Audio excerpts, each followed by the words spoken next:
It is a wonderful delight to be present here and to speak to you all about a concept that has taken many years to develop.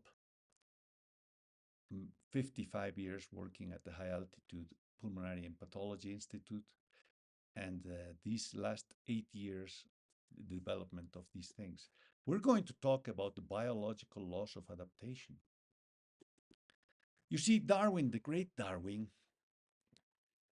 said it is not the strongest of the species that survive, nor the most intelligent, but the one most responsive to change.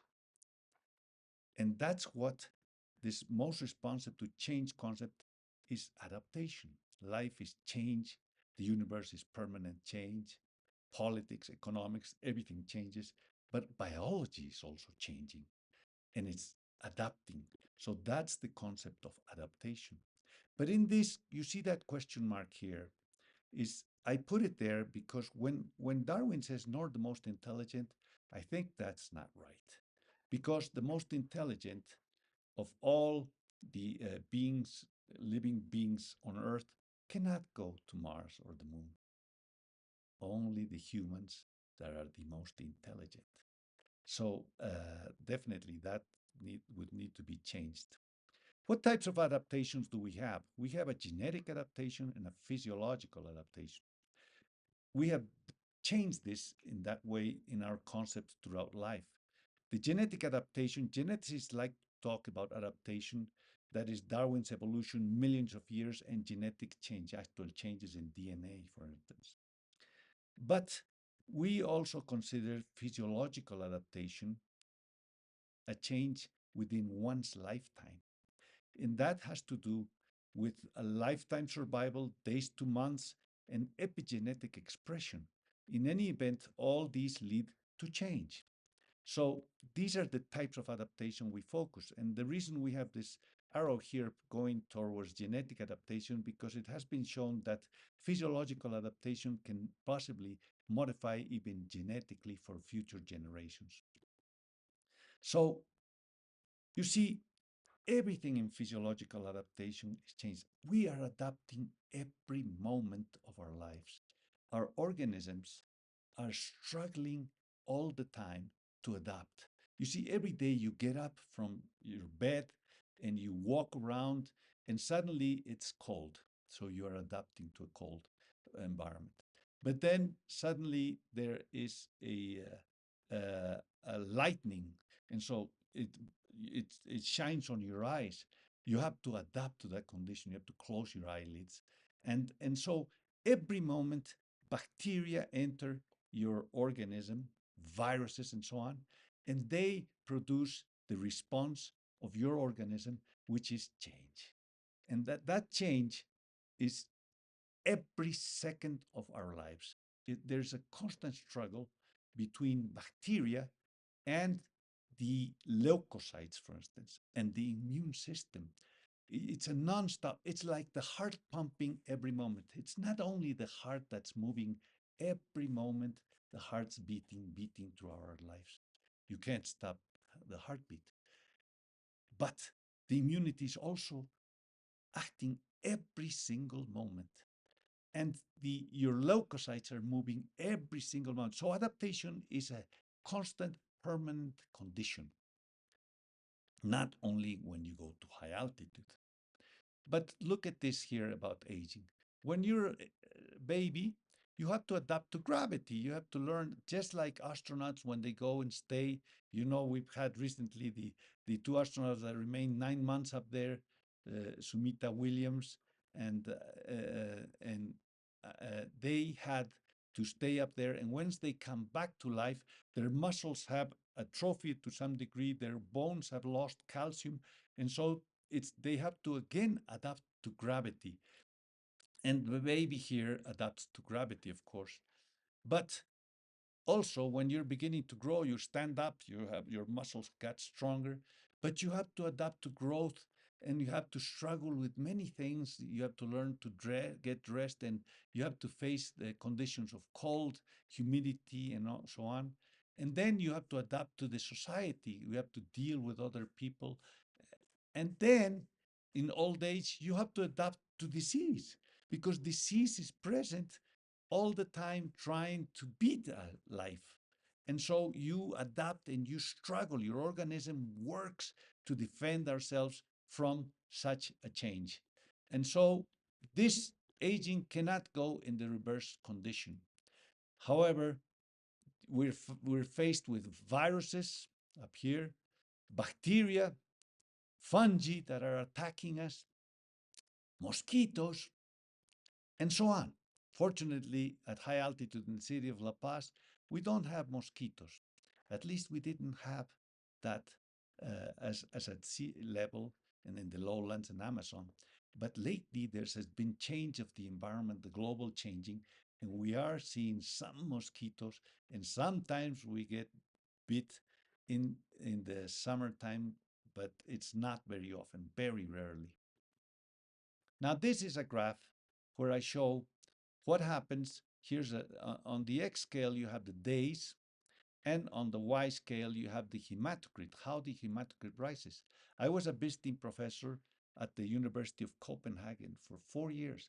And when I first went the first 3 months, I came back to La Paz. And it happens that my hematocrit when I first arrived was 36. Now, normally, my hematocrit in La Paz throughout all my life has been 50%. 50% of my red blood cells in relation to the whole blood with the plasma. And so, what happens here? What happened? When I went to Copenhagen after 3 months being at sea level, 6 meters from sea level, I had so much oxygen that my cells that had been perfectly adapted to hypoxia during most of my life had found that I had so much oxygen that the erythrocytes had to be reduced. That's the least energy expenditure mechanism of adaptation. So I had to adapt to being at sea level, but I had the great mitochondria of my organisms that were trained to be in low oxygen pressure. However, when I came back the first time from Copenhagen, my father, who was a great scientist, and it was a long trip, it was 30 something hours. And he said, "Oh, good. Now let's test how your blood is and all that." I said, "Well, can't we wait? No, let's do it now." And so we did. And my hematocrit was 36. And so my mother immediately said, "Oh my God, you are not eating, you're anemic in Copenhagen. What's going on? You're not getting enough food, you're not getting enough minerals and meat and iron and so on." And no, what happened was that it was the response to so much oxygen at sea level, hyperoxia for us. And so here you can see that there's three levels of adaptation: the acute adaptation on the left, the intermediate adaptation in between, and a full adaptation. When do we reach the full adaptation hematologically? When our hematocrit arrives, when we come back to high altitude, and it returns to the normal levels of high altitude, which is 50% for me. During this time, in the acute stage, you could have acute diseases like acute mountain sickness, HAPE, or haze. I've never had HAPE, I've never had haze, but I have had some acute mountain sickness, a little bit of headache sometimes during my life. But what happens when I first arrive?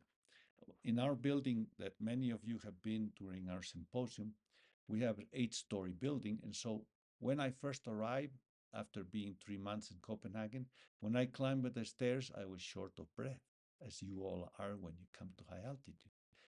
But then this gradually decreases because when you first arrive, your heart starts beating faster, you hyperventilate to compensate for the low level of the hematocrit, low level number of red blood cells.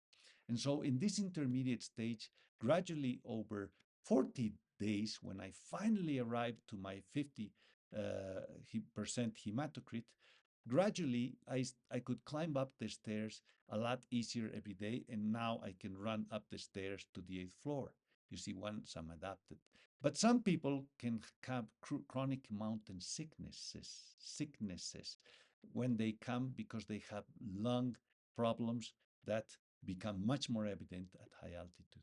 So the subacute mountain sickness can come in that intermediate stage of these days, because if you do a lot of exercise and you force yourself, then your heart will start dilating. The right side of the heart can dilate because you have an increased pulmonary pressure. So once I achieve my normal hematocrit, I have a normal life at high altitude as I've had all my life. So this is physiological adaptation. Over 2.5 million inhabitants live between 4,100 and 3,000 meters here in the city of La Paz, all adapted with some disease. The city of La Paz, can you imagine this city? This is a fascinating city. You have to come to the city of La Paz to understand how we look at chronic hypoxia. We have been struggling to show scientists from around the world how our life is perfectly normal at this altitude. There are changes in one sense or another, but we have that large populations growing high altitude, and nobody running around the city of La Paz is worried about high altitude, because this for us is our normal habitat. And for instance, in the most practical model for understanding physiological adaptation is high altitude adaptation, because it's something that you can evaluate and change. But adaptation, these laws of adaptation that I'm going to present, are for every instance of adaptation to anything in life. So when I was in Copenhagen as a visiting professor, I wrote this dissertation: Human Adaptation to High Altitude and Sea Level, Acid-Base Equilibrium, Ventilation and Circulation in Chronic Hypoxia. You see, I was at Copenhagen, altitude 30 meters here. And when I came to La Paz every 3 months, and I stayed here to work at my institution, during 4 years, I came and went and came back and so on. So what happens? There was a change in latitude. There was a season lag. In other words, I went from the north side of the Earth to the south part. So I went from, for instance, from a summer to a winter, or vice versa. Then I went from the longitude from where Europe is all the way to the Americas, which is a time lag, which is the famous time jet lag, that your circadian rhythm becomes altered and you cannot sleep or you fall asleep and so on. But then in my condition, there was another axis, not only the latitude, longitude, which is the XY axis, also the Z axis, which is the altitude. That's why I wrote this dissertation and I made this presentation in the book. And this goes from the time lag. You see the oxygen lab going up the mountain to the city of La Paz, where I was born. So if you look at these two words, latitude and altitude, they are almost identical. There's only a switch of LA for LA for AL, but they are different things. And that's what I want to present to you now. This is the book that was published by VDM, a German company that found my dissertation and offered to publish this book. It's available on Amazon. So I want to introduce a new concept that I already have introduced in Bangalore, India, during the Motor Neuron Disease Conference in June 2023. We questioned the use of the term acclimatization on exposure to high altitude. You see, to acclimatize is to adapt to a different weather condition, environment, climate. So that's why it's called acclimatize. And everybody, particularly genetics and also the physiologists, have followed this concept of including acclimatize in the change of altitude. But climate is a change from cold to a hot environment, or from a humid to a dry environment, and or vice versa. And climate comes from the Greek word klima, which came to mean latitude. And the Earth was divided into 7 latitudinal regions. Acclimatize should not be used to refer to a change in altitude, and hence the variation of inspired oxygen. The temperature and humidity change in the same environment. However, inspired oxygen pressure does not change in the same environment. The temperature does change. The humidity does change in a place, but the PiO2 does not change without an altitude change. In other words, you have to change altitudes to have a variation of PiO2. That's why we don't like the use of the word acclimatize, and we have never used it. This introduction of a new concept, science requires absolute precision, so we propose to change the terminology. When referring to altitude change or inspired oxygen change, we should not talk about acclimatize or acclimatization. We should talk about hypoxize or hypoxization. Ice means subject to hypoxia. If you're subjected to hypoxia by a change of altitude, or you're subjected to hypoxia in a laboratory, or you're subjected to hypoxia from a lung disease, for instance, then it should be hypoxize. And also, hypoxization is the process of becoming hypoxic in a condition like changing altitude or those other conditions that I have mentioned before.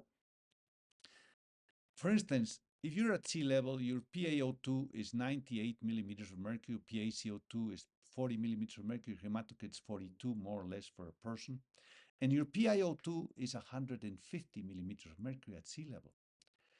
If you come to the city of La Paz and you arrive to the airport in La Paz at 4,100 meters, and that moment or a little later on or the following days, will find your PaO2 around 60, your PaCO2 around 30.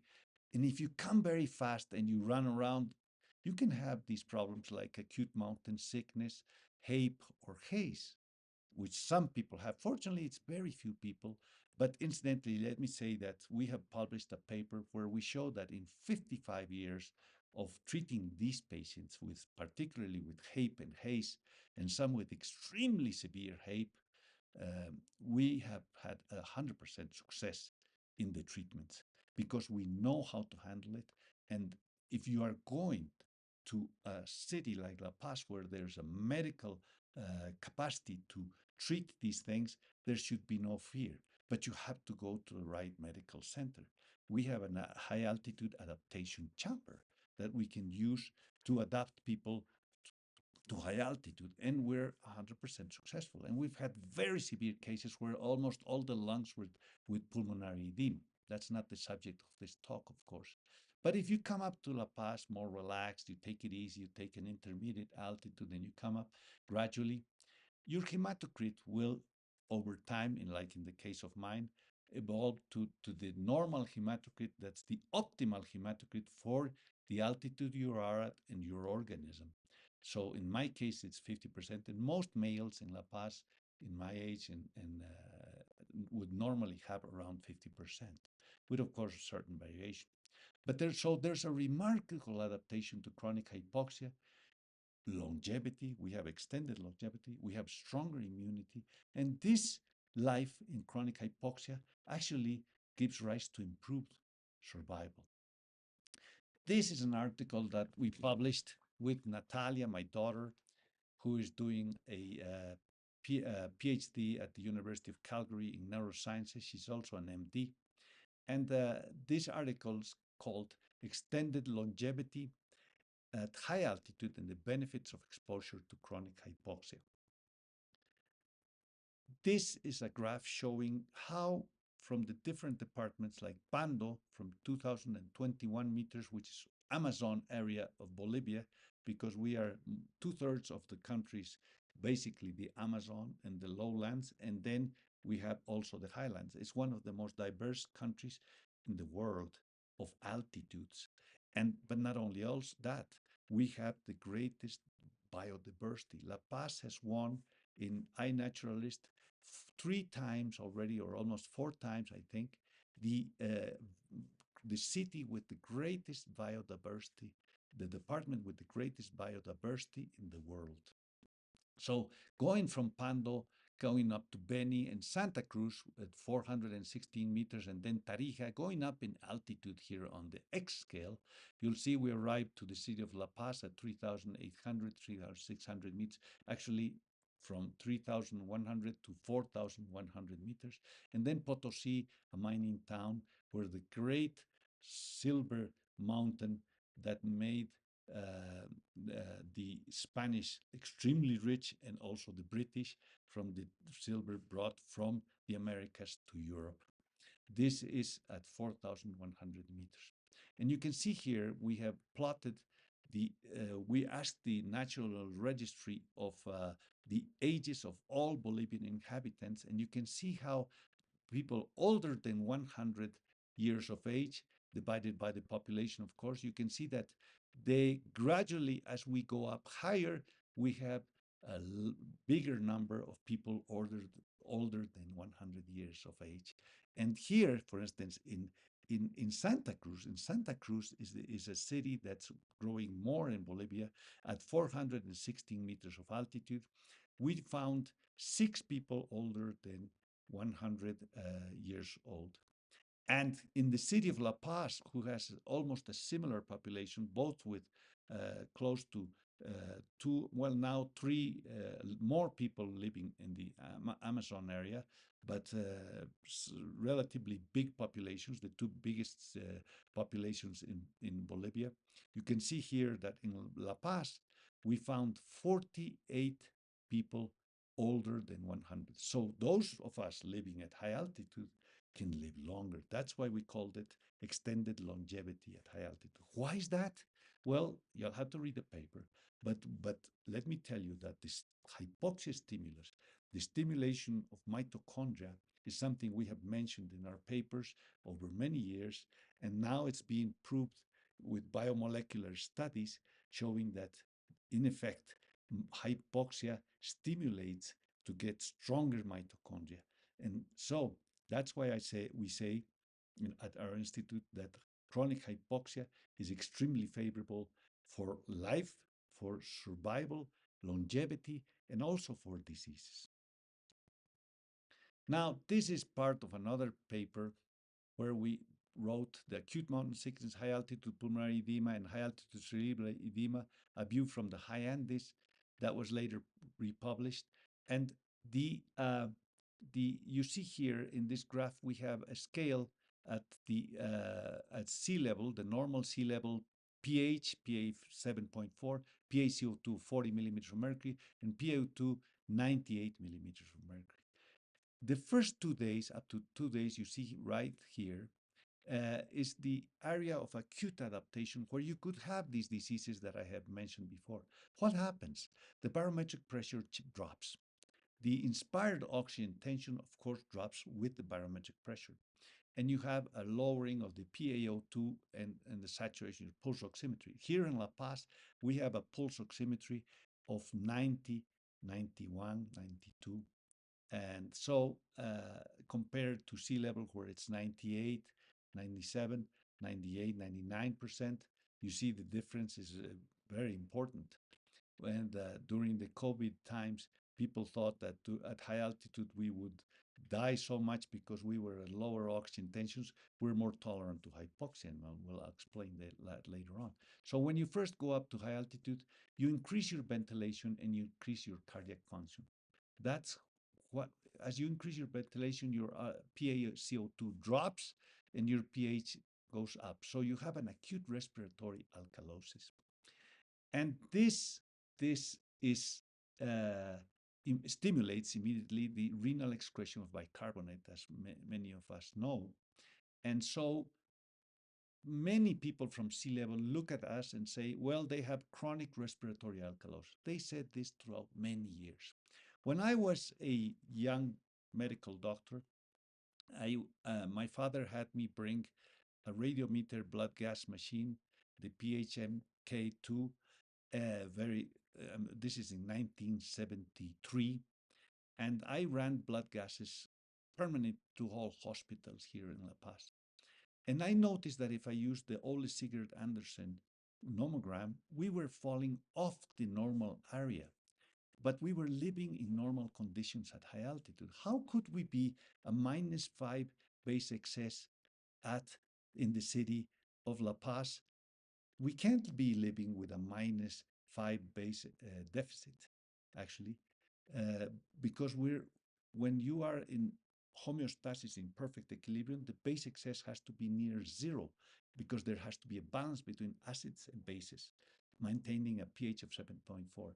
So we, as you see up here, we cross the word chronic respiratory alkalosis because we are living with a normal acid-base state at high altitude. That's what makes us survive at high altitude. We have to have a perfect acid-base status.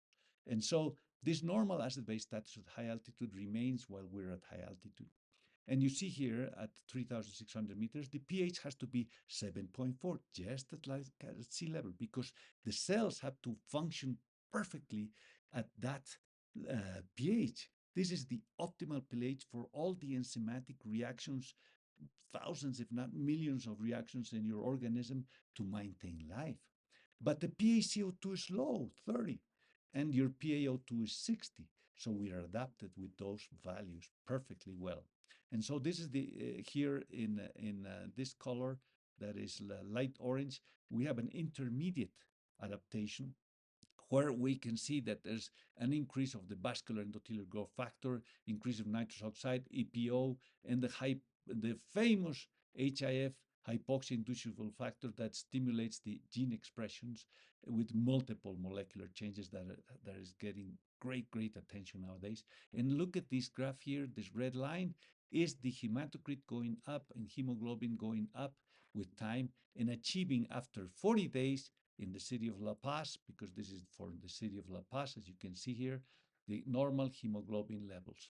So the cardiac function increases and you have an increased pulmonary artery pressure and right ventricle dilatation, particularly if you do more exercise during that intermediate level before you fully adapt.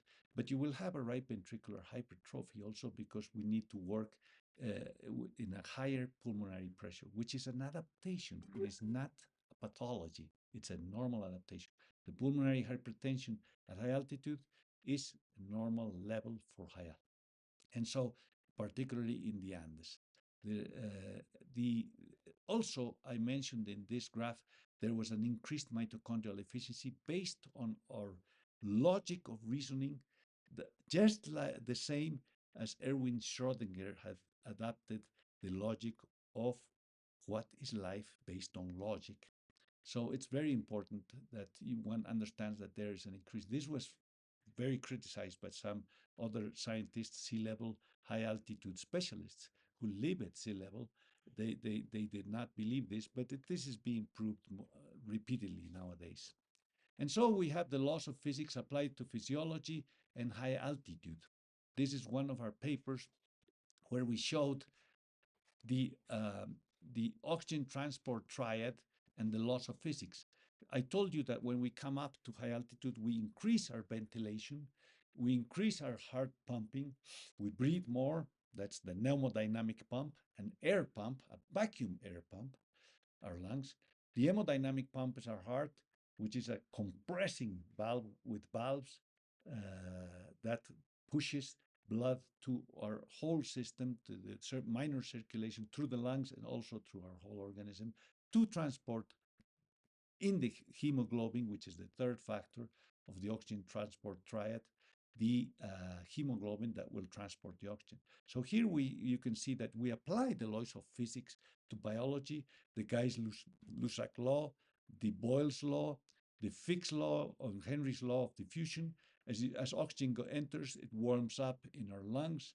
Then we expand with the lungs and it distributes throughout our alveoli, and then oxygen is transported through the alveolo-capillary membrane, and the carbon dioxide itself is also expelled from the red blood cells, and then the circulation gathers all this blood, and then you have the heart pumping, pushing all the time the blood through circulation and pushes it all through all the tissues, distributing through all the vessels, through the arteries.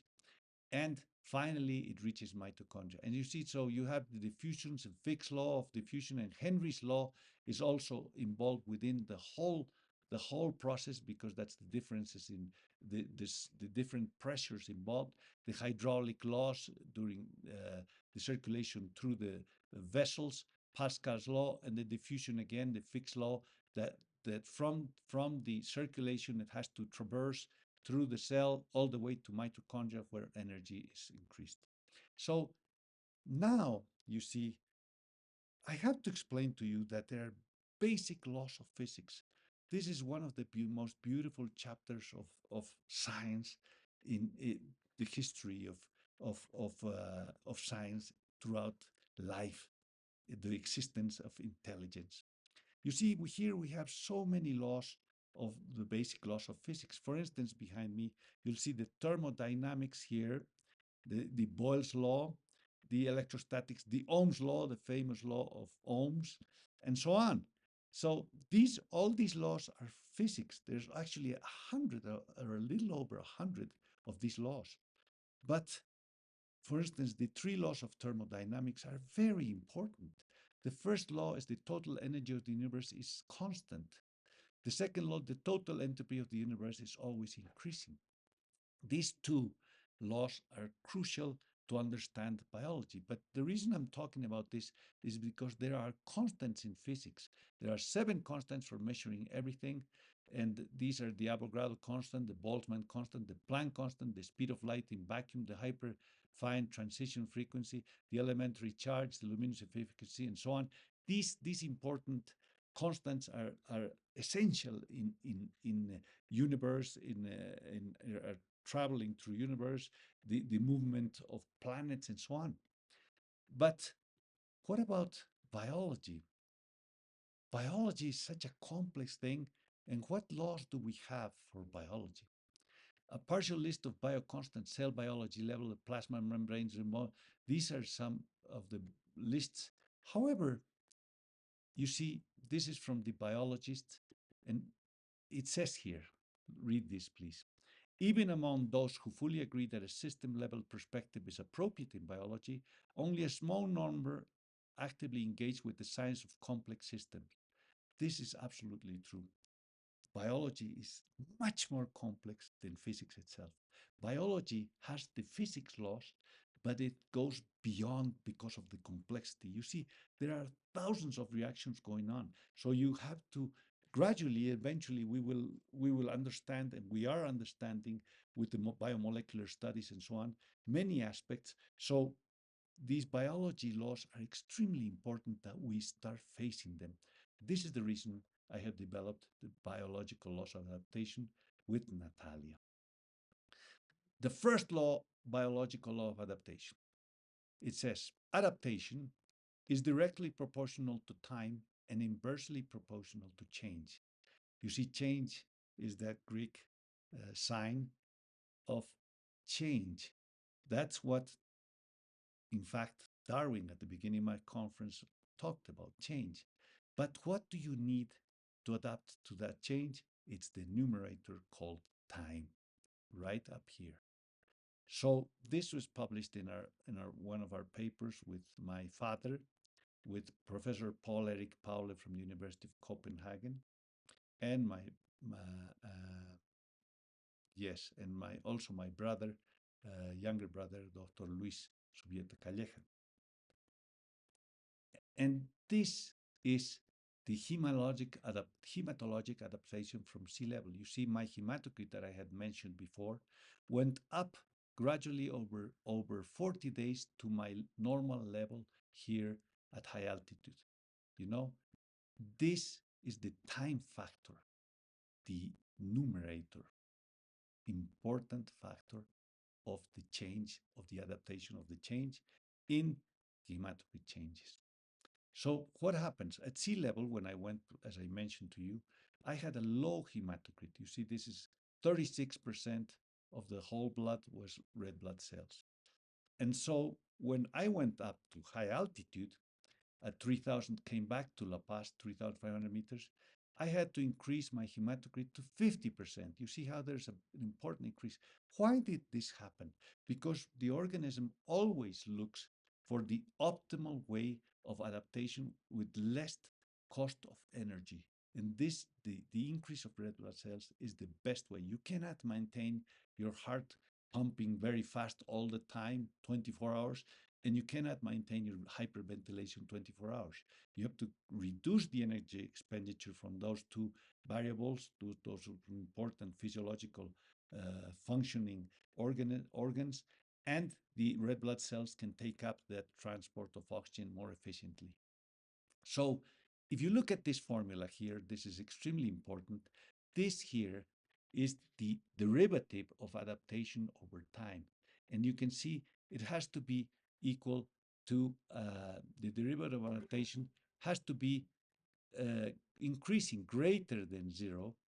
This is actually has to be greater than zero because it has to keep increasing all the time, as you see here, or equal to zero. But basically increasing greater than zero, the derivative, because you have a positive slope here of the derivative as the red blood cells increase. However, when you achieve the optimal adaptation at high altitude, that becomes zero. That's when it becomes zero. In other words, the hematocrit cannot increase anymore. The derivative has to be flat there. That's how mathematics helps us understand these concepts. So the altitude adaptation formula is time over altitude change, as I have shown you, but this is related to the altitude changes. So for a fixed altitude, the only significant variable is time. How long does it take to adapt to high altitude? The adaptation time in kilometers times 11.4 days. That would be, for instance, for La Paz for 3.6 kilometers of altitude, 41 days, as I have shown you in my own studies on myself. And the Everest, for instance, is 8,800 meters, 842 actually. It would take 100 days for your red blood cells to build up. But adaptation is not only red blood cells building up, it's like muscles building up. Look at this man getting strong, muscle building adaptation. Here we have a graph that I took from the internet where we show a person that has no muscles, that doesn't do any exercise and he's weak. And you have the great Arnold Schwarzenegger, who's very strong and he has big, big, big muscles. If you see here, you see the way how strength grows over the progress of time. The time factor is below, just like as I told you in the formula, it's above the numerator. Here we see how there's a curve, a logarithmic curve in strength. We also see neural changes. The muscle growth has a little bit of a change because there's an inertia there but eventually it has to reach a plateau. That's when it's the maximum capacity. The muscles can only grow to a certain level, as you see here in Schwarzenegger, and they cannot go bigger. There's a limitation factor. And look here, you see, this is extremely important. This curve is of going up in hematocrit is exactly the same as that other curve that I have shown you for muscle building. So all biological mechanisms of adaptation have to follow this curve of adaptation, which is a logarithmical curve. That is adaptation. The second biological law of adaptation is the inverse of entropy. Now, what's entropy? Most people would not understand that, but in physics, it's an extremely important concept. The great scientists, Cassius, Boltzmann, and so on. Entropy is definition. Here we have a low entropy area where everything is organized very well and neatly, highly ordered. And when there's an increase of the entropy, there's a certain disorder, more disordered. This is what happens in the whole universe. The whole universe is based of the first law of thermodynamics, or I think it's the second law, that you have to have an increase of entropy permanently. What does this mean?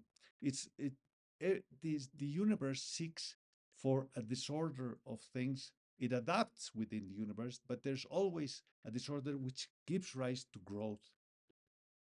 And so entropy has a symbol called change in entropy. S has to be greater than zero.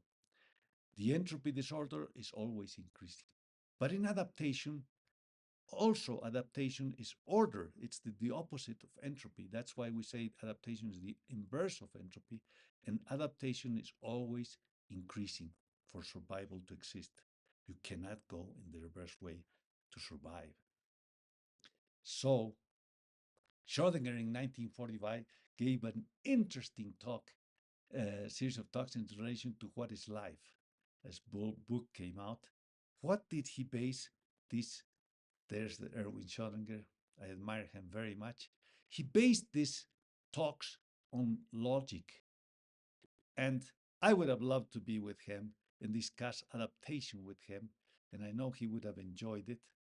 But he inspired with this book, What is Life?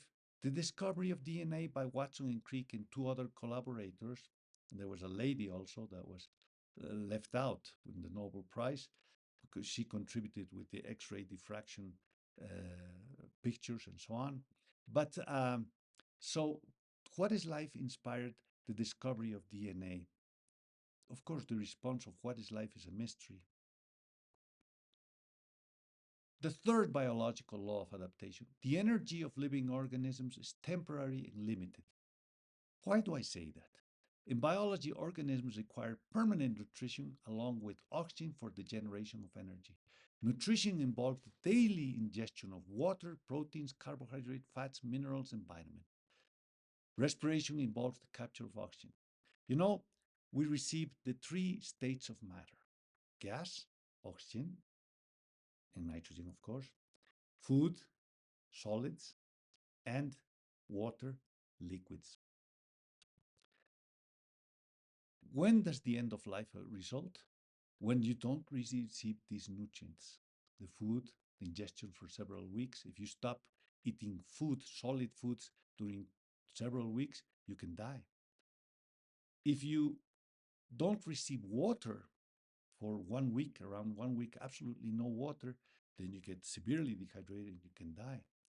But only 5 minutes with no oxygen, with no respiration. If we stop your breathing 5 minutes, then that's for obviously for 99.999% of the population. Some people have trained themselves like in yoga and so on, and profound deep divers to hold their breaths quite long. So if oxygen is dropped, life is gone. I said that we have the three solids coming in. Incidentally, we also have the output, the waste is also not the three solids, the three states of matter, solid, liquid, and gas come in to make us live. But we also put out the three states of matter, which is the oxygen, the carbon dioxide that we exhale, the number one and number two, the stools and the urine, the sweat, the water, and so on. So even gases, of course. So the three states of matter come into us for life, and they go out from us also as a waste product. So the first law of thermodynamics states the energy of the universe is always constant. You see, the energy of the universe is always constant. It changes, but it's always the energy. It adds up, it's there. But in the third biological law of adaptation states energy in biological beings, unlike the energy of the universe, is temporary and limited.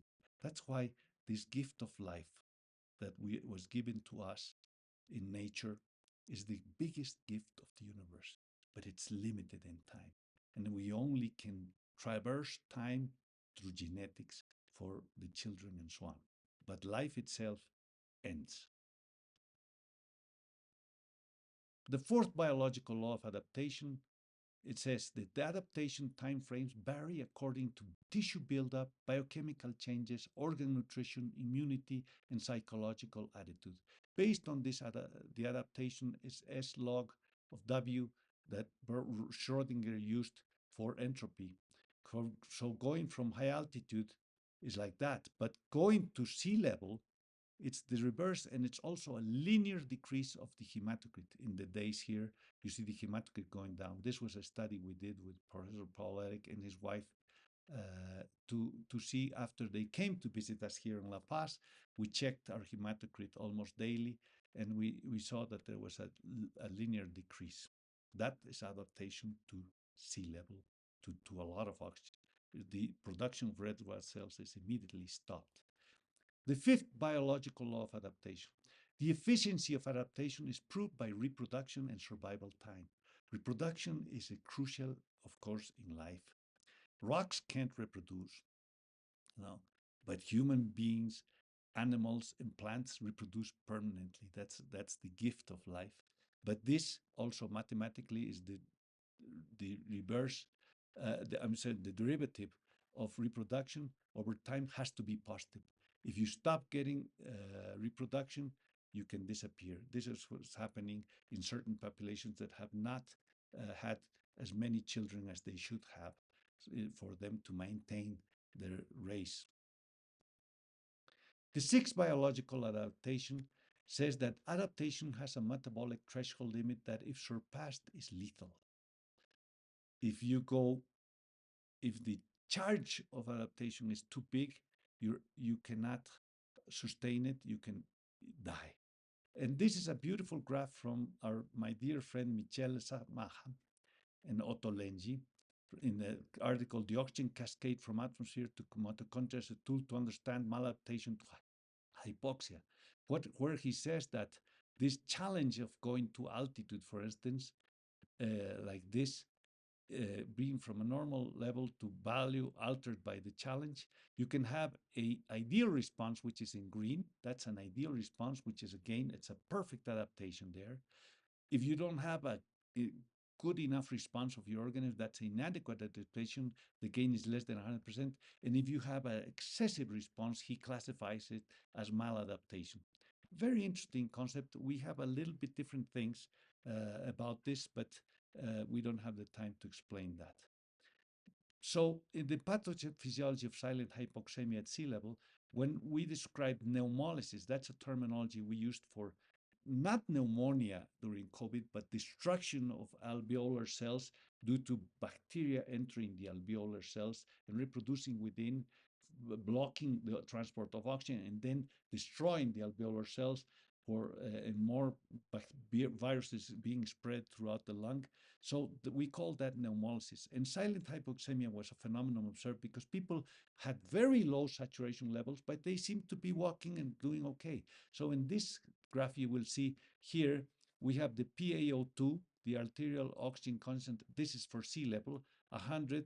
And gradually, as time happened with pneumolysis, more, you see the graph here, the X-rays, the lungs start getting wider on the sides, wider and wider. The spread of the virus was tremendous. And then, like in this final place where it was almost the whole lung is taken, the oxygen levels dropped, but the person was still able to go on.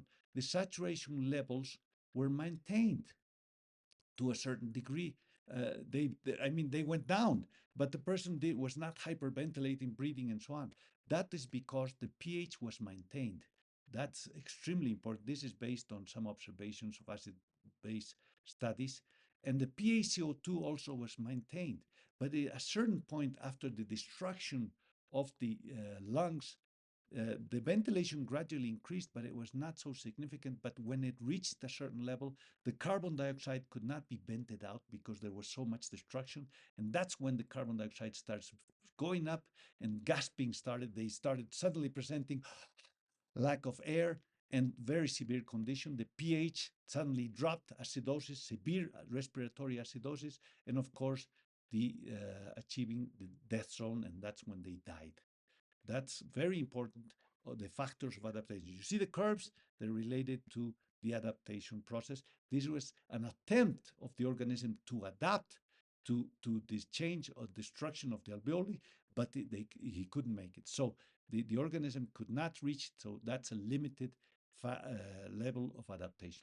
So The seventh biological law of adaptation is extremely interesting. Adaptation always follows the least energy expenditure rule according to species or race. You see, it has been applied in biology population. We now postulate its use in adaptation. In physics, one of the fundamental laws is the principle of least action developed by Joseph Louis Lagrange, an Italian mathematician. This is very interesting. It was applied to classical mechanics, thermodynamics, quantum mechanics, fluid dynamics, relativity, particle physics. It has been applied in biology of populations, I had said, in studies of populations, but that's all in biology. So we now postulate its use in adaptation.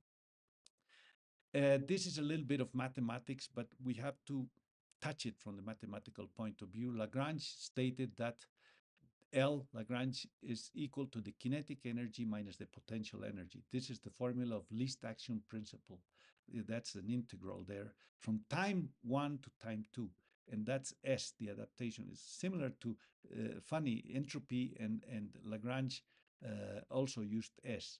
But when we talk about adaptation here in blue, the large A, we talk about the least energy principle, that from time 1, you're at sea level and you arrive at high altitude, then until you achieve your full adaptation, it's time 2.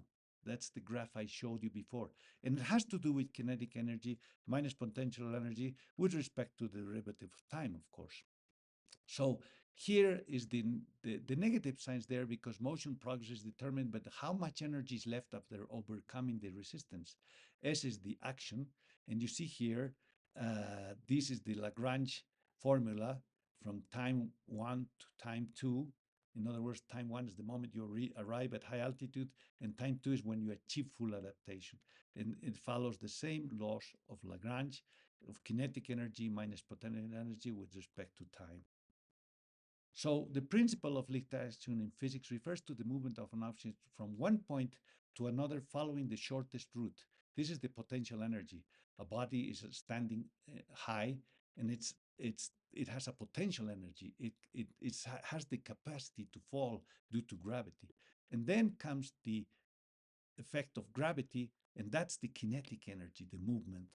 The principle of least adaptation time applies to adaptation as the organism chooses the fastest possible time for optimal adaptation, as this results in energy saving and success in adaptation. You see, the energy involved in adapting is extremely crucial. The organism has to struggle against the change of oxygen tension, of severe hypoxia sometimes.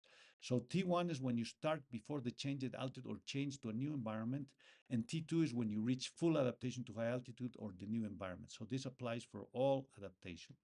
The potential energy in biology can be interpreted as the capacity of the organism to adapt in optimal function to achieve homeostasis and biological equilibrium in his natural environment. Homeostasis is the state of balance between the different organ systems with optimal organ function and hence survival. You see, when you are feeling great, you wake up in the morning and you feel energetic and you have slept well and you're hungry, you're active, you do exercise, and that's the homeostasis. Your organism is in perfect it's a symphony of molecular changes within your body that are optimal. Your pH is optimal, your breathing is optimal, your heart's working great. This is homeostasis. And that's full of energy. The kinetic energy in the body can be understood as the energy required by physiological and molecular changes during adaptation to change in recovery of homeostasis. The homeostasis is before your exposure to the environmental change, when the living organism is in a perfect state of health. But when you change environment, your conditions change, and that's why we call the energy required by physiological and molecular changes during adaptation to change in recovery of homeostasis. You have to achieve again the status of health in homeostasis. The kinetic energy can be interpreted as an additional expenditure of energy involving the macrosystems, physiological and microsystem molecular adaptation mechanisms upon facing the change at time 1. The eighth biological law of adaptation says that the loss of adaptation can only lead to death in a very short time. You know, that's the derivative of adaptation over time. When it becomes less than zero, the slope is negative, you cannot have adaptation, that's death. So the derivative of adaptation cannot be negative because that would be the same as entropy. And then the increase of entropy is the normal in the universe. In adaptation, it has to be positive, the derivative of the adaptation with respect to time. If it's less than zero, it's death. So my father affirmed that man can adapt to any altitude, even the summit of Mount Everest. We will we can talk about those things in another moment.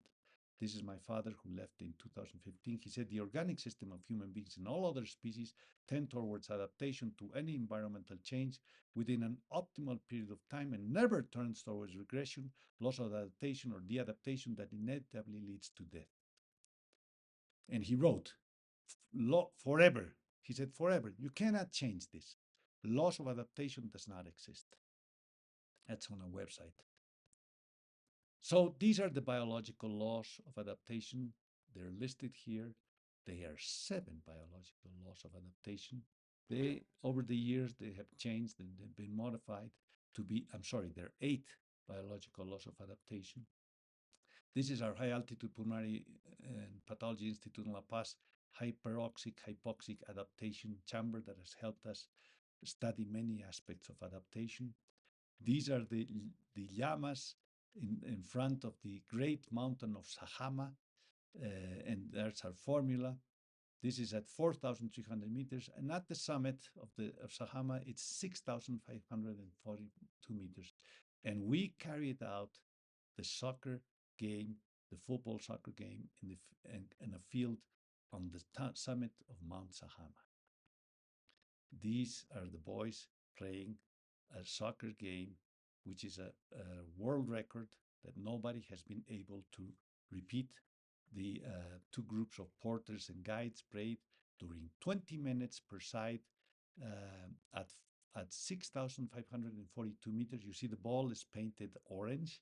You see that ball is painted orange, and the goals are also painted black and red because they were playing in snow. They put on their clothes for soccer game and played beautifully during 20 minutes. Nobody died, as we were told. No, you can't do that. They played 20 minutes per side. They tied 2-2. It was an extraordinary historic event that has not been repeated. That should be in the Guinness World of Records. And it was a great achievement thanks to my father, who was the leader of this project. We went with my brother Luis and some other assistant to the Mount Sajama, to the base of Mount Sajama, where there's the Sajama town located at 4,300 meters. And we organized them and prepared them to climb up to, and they left at 12 p.m. at night. They climbed to Mount Sajama, and they started playing at around 11 a.m. It was a beautiful sunny day.